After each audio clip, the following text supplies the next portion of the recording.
Greetings, everyone. This is Rock and Roll Spot Connection with the Weekly Comic Background. We've covered most of this week's books. Now it's time for the grand finale.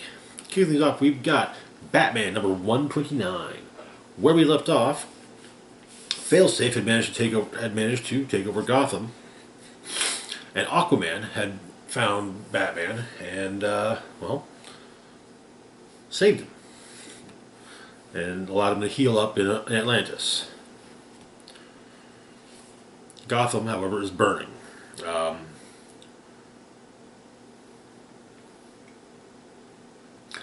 Batman narrates that Failsafe has created his nightmare scenario.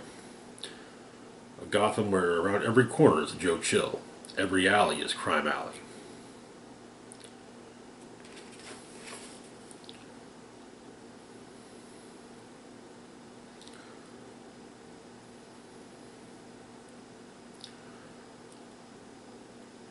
Aquaman explains that traps have been set all around and throughout the city as other leaders have tried to get to Failsafe. And Arthur asks Batman what Failsafe is, and it's explained that it's his fault. It's Batman's fault. His subconscious created Failsafe to stop him if he ever went too far. If Batman ever willingly took a life. Failsafe knows all of Batman's plans and Batman's moves. Faster and stronger than Batman, all by design. It's when it lay dormant, programs scanning news and chatter for signs of Batman going too far. Batman didn't know this, but Alfred was in charge of resetting its activation in case of false alarms. But Alfred is gone, so there was no one to stop it.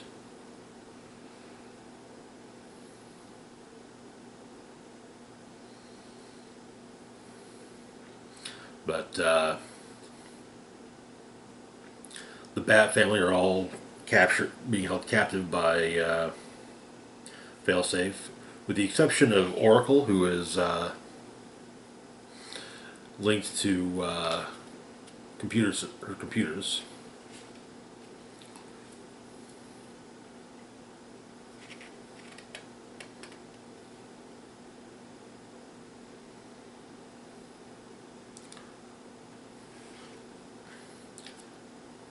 But Failsafe comes to Atlantis. However, Batman's already gone, headed up to the JLA watchtower, the one on the moon, which is currently not in use.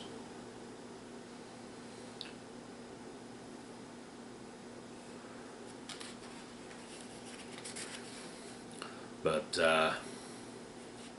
Failsafe arrives at the watchtower. Him and Batman duke it out.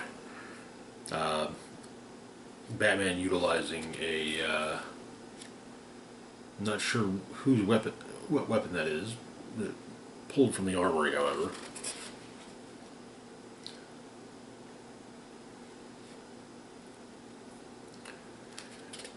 And while it didn't do any noteworthy damage to Failsafe, it did crack the outer casing.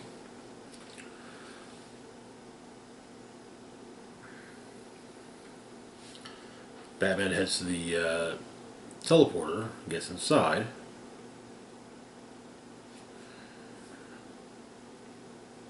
and the teleporter has been reversed.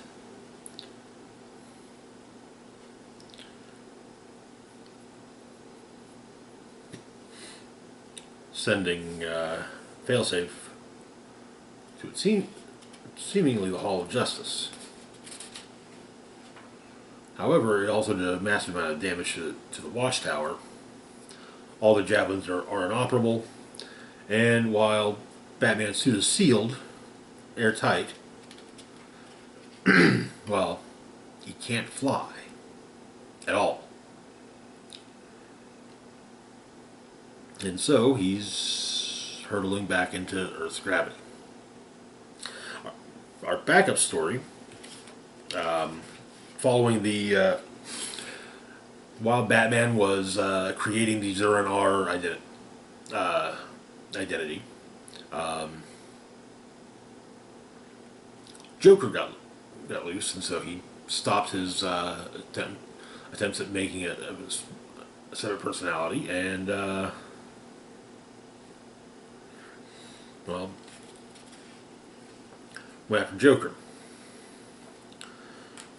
Joker had hostages and had killed more than a few of them by the point Batman made it. And but apparently Joker had a horrible rumor that some doctor named Milo broke Batman's beautiful brain and made him crazy. After all, Joker's the crazy one, not Batman. Batman is more of a simmering insanity. And I dress up as a bat and think I can save people's insanity. So Joker decides that if Batman's going to be as crazy as Joker, then Joker needs to be as serious as Batman. As he says, throwing smile-rangs.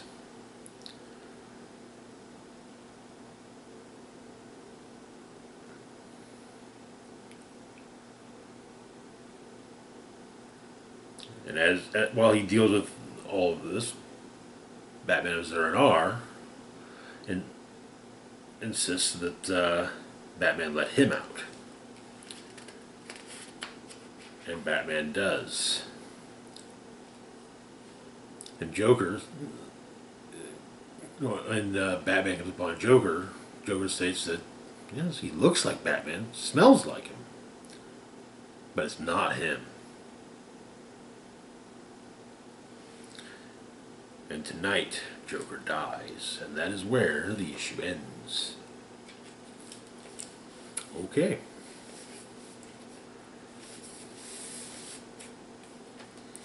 Definitely interesting kick-off. The story's getting more and more. Both stories are getting more and more interesting as they progress. Moving on to our next book, we've got Batman and the Joker: The Deadly Duo, Book 1. Written and drawn by Mark Silvestri, co-founder of Image Comics, former X-Men and Wolverine artist, creator of Cyberforce and Witchblade and various others. Anyway, so the issue begins. Harley has been taken prisoner has been kidnapped by somebody. Meanwhile, Commissioner Gordon's out of town, fishing trip, and so Bullock is Batman's point of contact with the GCPD. They come upon what appears to be a murder committed by the Joker. Among the things found at the scene are the severed hand of the shooter, multiple bullet holes in the wall, including one that has what appears to be green hair and a skull fragment.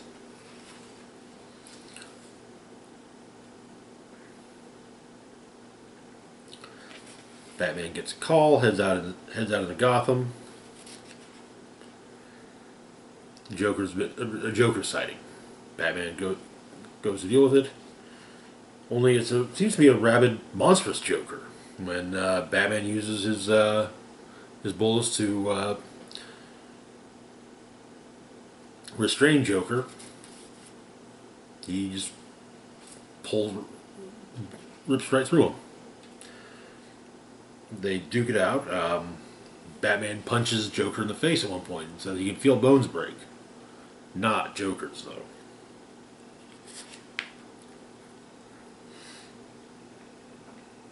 Some vampire drone.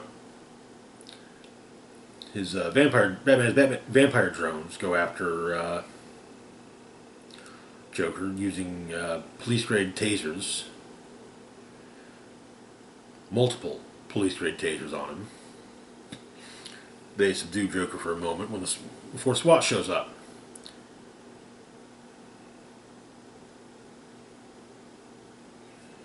Batman insists that the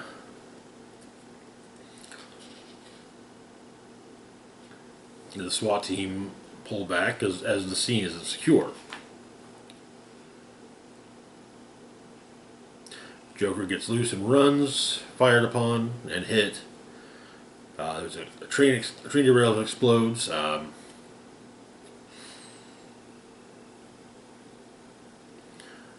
Batman looks over the crime scenes and their distance from one another and does some looking. However, the signal's been turned on. There's a present waiting at the bat signal. To B from J. Joker's waiting. Apparently, inside the box is Jim Gordon's appendix.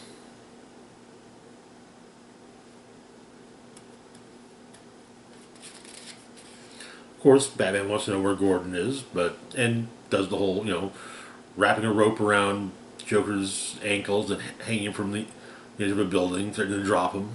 But, well, Batman and Joker have done this before. They both know Batman will drop Joker.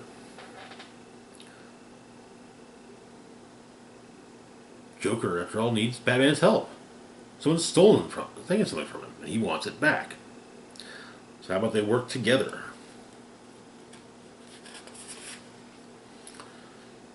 And they agreed to do so, but watching them are multiples of the monstrous Joker from earlier. And that is where the first issue ends. Interesting. I imagine that what Joker describes as property that's been stolen is in fact Harley. Joker, after all, is kind of a shitbag. So, moving on to our next book, we've got The Joker, The Man Who Stopped Laughing, number 2.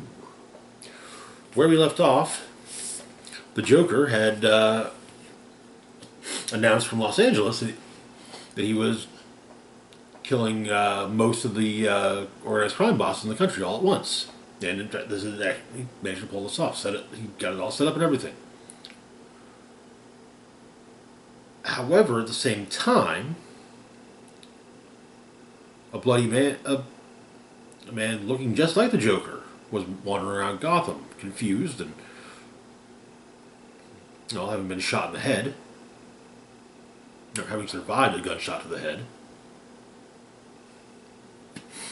But this got some people looking for him, including Jason Todd. So, we get on the subway. The narration says that a rich old lady gets run over by a bus, and she wants all her money divided equally among the following people: an honest politician, a good cop, a desperate homeless person, and Santa Claus. When the time comes to divide all the money, her lawyer has to give it all to the homeless man, because the other three don't exist. But the other Joker is accosted on a subway, but appearing to just simply be someone sleeping on the subway, and when he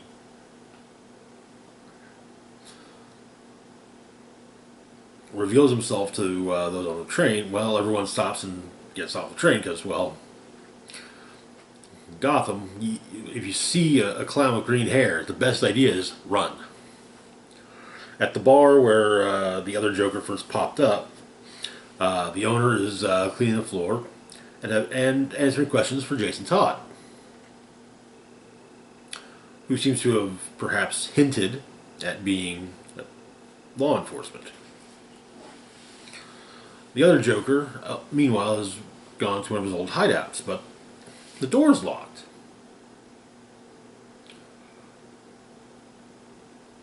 And some of the places of security come to talk to him.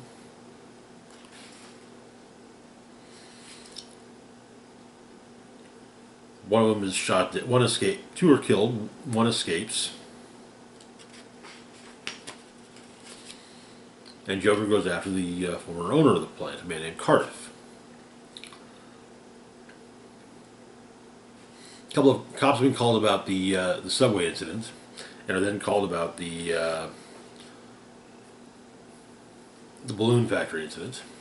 Later on, Joker has found Mr. Cardiff.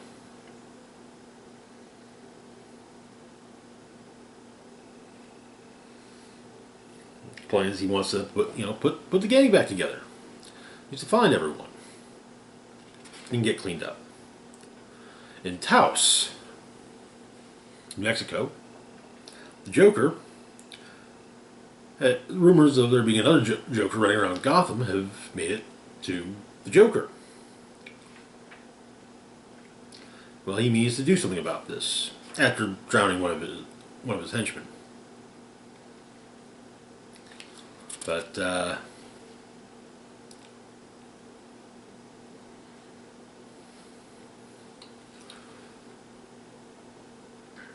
surviving goon from the balloon factory is telling his cohorts what happened when Jason Todd walks in, wanting to hear the whole story. He has to be a bit he's got to get a bit rough with the others to get the information he's wanting. Joker, meanwhile, has gone to Harley Quinn's ferry, and upon his arrival, she hits him in the face with a baseball bat.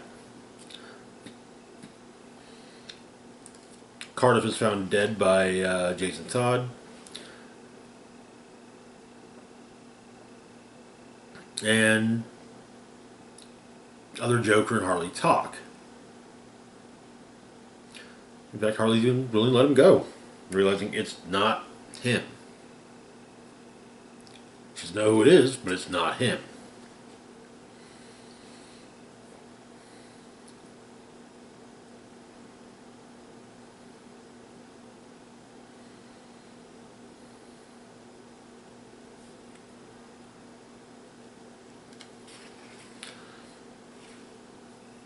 And as she sends the other Joker on his way, Jason Todd arrives.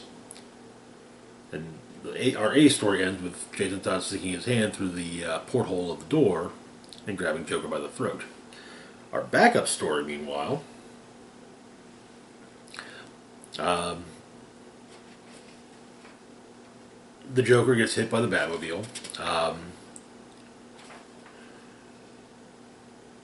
Scarecrow and Catwoman laugh about it. Next day, Two-Face and Catwoman are invited to the Joker's house in suburbia,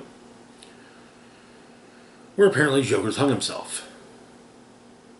And so, at the Gotham Laughter House is the Joker's funeral. Penguin is kicking things off, but everybody, anyone wants to come and say a few words. Joker is, of course, alive and listening in on everyone says their few words. Bane apparently said he laughed at society's cruelty. He told the people to reject the truths they were force-fed. As a man, he was mortal. As an idea, he lives in all of us. Mr. Freeze did not care for the Joker. Clayface says a few words. Man-Bat shrieks. Apparently, Two-Face saw Joker as both his biggest rival and his greatest inspiration. Riddler thought of him as a funny older brother. Catwoman always thought he was kind of funny. Apparently, Poison Ivy was smart and strange and funny, and she loved him. And that's the point when the Joker comes out, and yeah.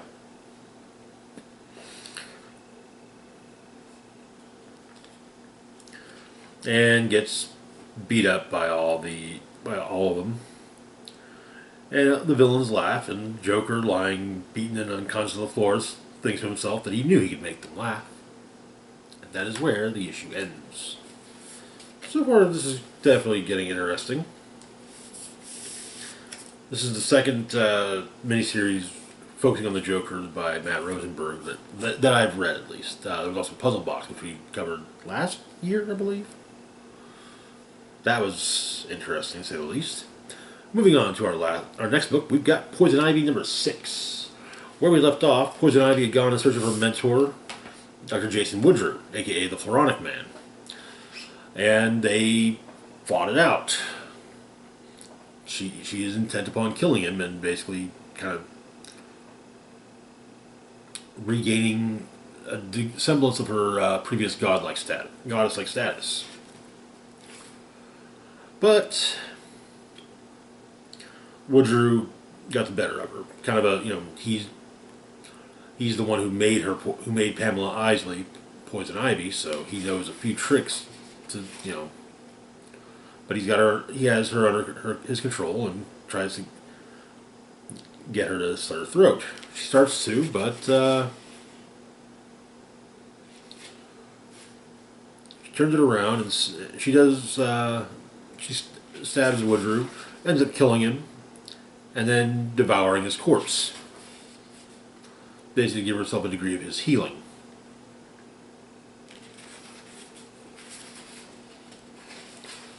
And bringing down the building they were in.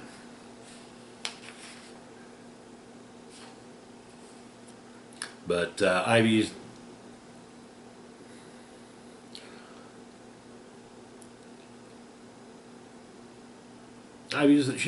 she doesn't want to kill humanity. She wants to save the world from humanity, sure, but not destroy humanity in the process. And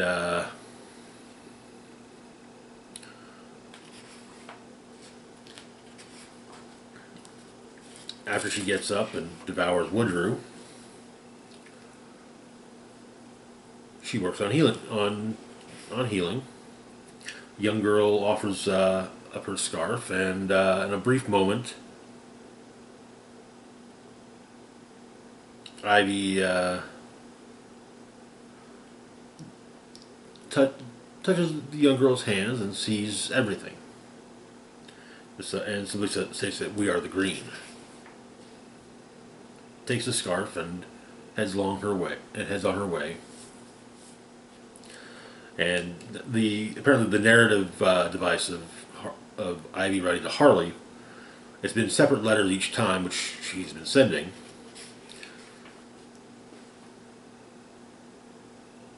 And apparently, Harley's on her way to Ivy.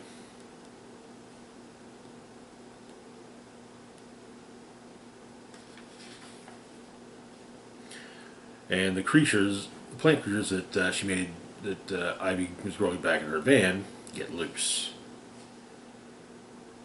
And that is where the issue ends, wrapping up the first arc. So far, I'm really enjoying this the Poison Ivy series. There's been there are some I've seen online discuss not liking the idea of Ivy as a carnivore, but honestly, it makes sense. At least it was the way it was explained in the early issues. It fits. It fits a lot more than her being vegan or vegetarian, I would say. Moving on to our last book for the week, we've got Sword of Azrael number 4. Where we left off, Azrael had discovered one of the dark secrets, the dark secret and dark origin of the Order of St. Dumas. They had created an angel with the aid of a mother box. So, Azrael's memory is he sees St. Dumas meeting with two of the Templars, explaining what he's doing, and then when they appear to be not entirely keen on the idea, he kills them both. And Jean Paul, seeing all this, well, the angel tries not to look, but because Jean Paul's mind's eye is seeing it, the angel must see it too. But Jean Paul's held prisoner by the angel Satan.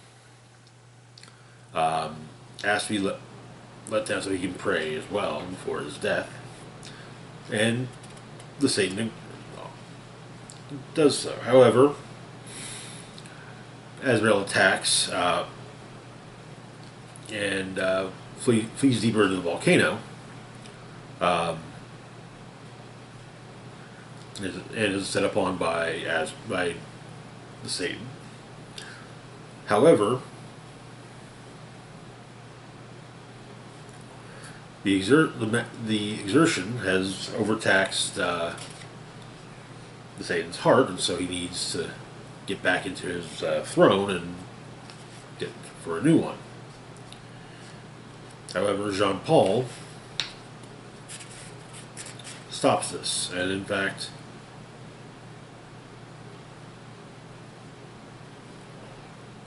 drags the Satan away and into the volcano. Later,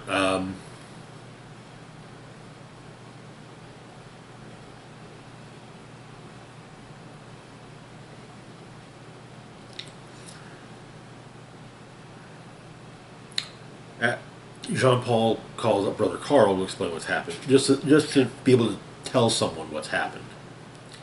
However, the call is interrupted.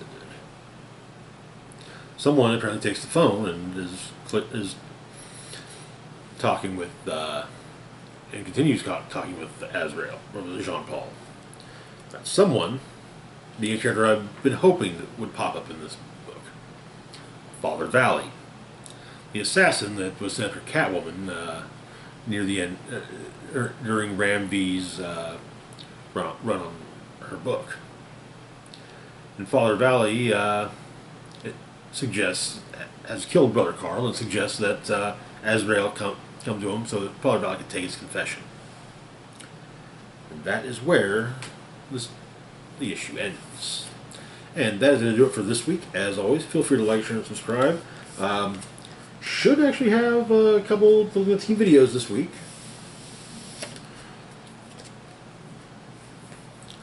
Or at least one. We'll see. But as always, feel free to like, share, and subscribe. Links to my Facebook, Twitter, Patreon, and PayPal can be found in the description box down below. This is Rock and Roll Spock signing off saying, live long and rock hard.